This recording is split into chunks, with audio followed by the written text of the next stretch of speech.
Evo nas u drugom dijelu videa o zoni komfora. Ja sam Anita Frajman, doktorica sreće.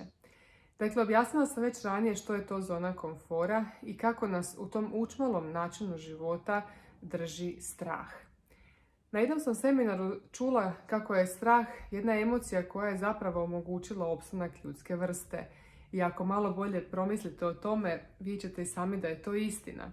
Dakle, prije kada su ljudi hodali slobodni, kada nije bilo ovakvih nastamba u kojima danas živimo, ako bi netko vidio, medvjeda ili nešto slično, naravno da bi osjetio strah u žilama, da mu se automatski krv brže šiklja u udove, da se neki drugi dijelovi tijela, kao što samo probava, se stopira, to je znatno usporava.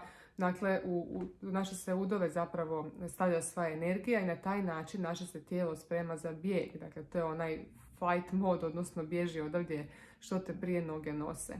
Ta iskonska verzija straha, to jest taj neki pravi strah, zapravo racionalni strah, rekla bih, je opravdan.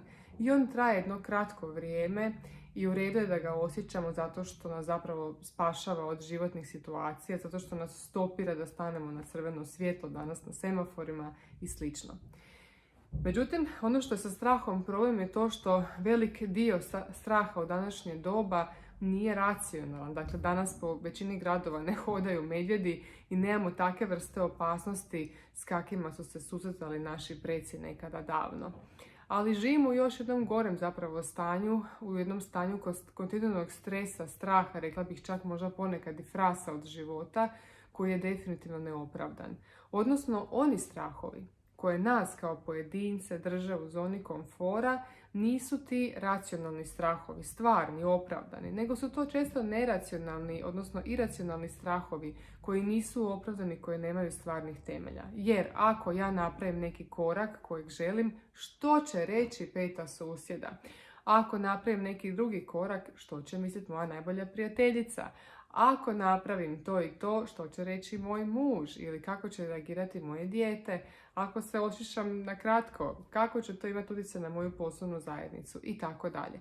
Dakle, ti neki mali strahovi čine se benigni, ali zapravo kroz vrijeme nisu, jer mi danas živimo u vrijeme u kojemu je sve tri u jedan, ja to volim reći, ne samo kava koju ljudi mute svaki dan, nego zapravo i sve ostale stvari.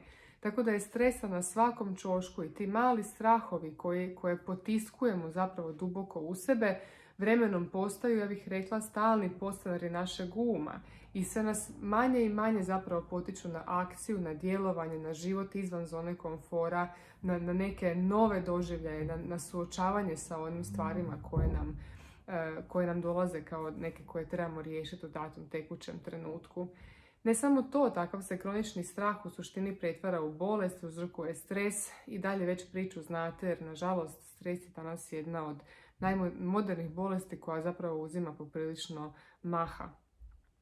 Tako da strah nije nešto od čega trebate bježati. Ja bih vam savjetovala da strah trebamo shvatiti kao doista putokaz na našem putu, prema putu čarolije, prema nekoj svrsi i smislu života, zato što nam oni jasno ukazuju na kojim poljima trebamo raditi. Već sama ta promjena u vašoj glavi, ako napravite taj klik na način da si kažete ok, nečega me strah, aha super, pa to mi je blagoslov, upravo mi se ukazalo na čemu trebam raditi, napravit će velike promjene za vaš život.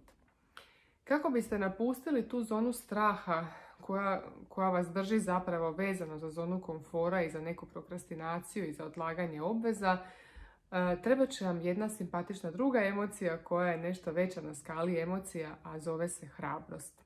Upravo zato što je hrabrost toliko važna emocija, nju sam stavila u naslov svoje knjige koja se zove Hrabrost na putu sreće, jer smatram da je to onaj ključ, dakle to je skala svjesnosti, odnosno emocija 200, dakle onaj ključ kada te neke, ajmo reći, emocije niže vibracije prelaze u neku višu, a zbog toga ona najvažnija, barem po mom mišljenju. Hrabrost ne znači da vas nije strah. Ljudi vrlo često miješaju ta dva pojma i kažu, on je hrabar, njega nije strah. Ne. Ljudi moji, hrabrost znači da zapravo, iako me strah nešto napraviti, ja ću to napraviti unatoč tome što me strah. Dakle, hrabrost je više kao jedan trenutak odluke u kojem ste vi svjesno odlučili, sad ću napraviti tu i tu stvar. Vrlo vjerojatno kad to napravite će sunce drugi dan jednako sijati, zemlja će se i dalje okretati i stvari će ići svim svojim tokom. Možda jedno zgodno pitanje za kraj videa koje vam može pomoći zapravo u suočavanju sa strahom je da se pitate a što se to najgore može dogoditi ako ja to napravim? Dakle, strah me određene situacije, nekog javnog nastupa, strah me nešto reći roditeljima, strah me, ne znam, reći nešto možda svom dečku, strah me pokušati s drugačijom prehranom, strah me skinuti se u kupači. Ljudi imaju doista razne strahove.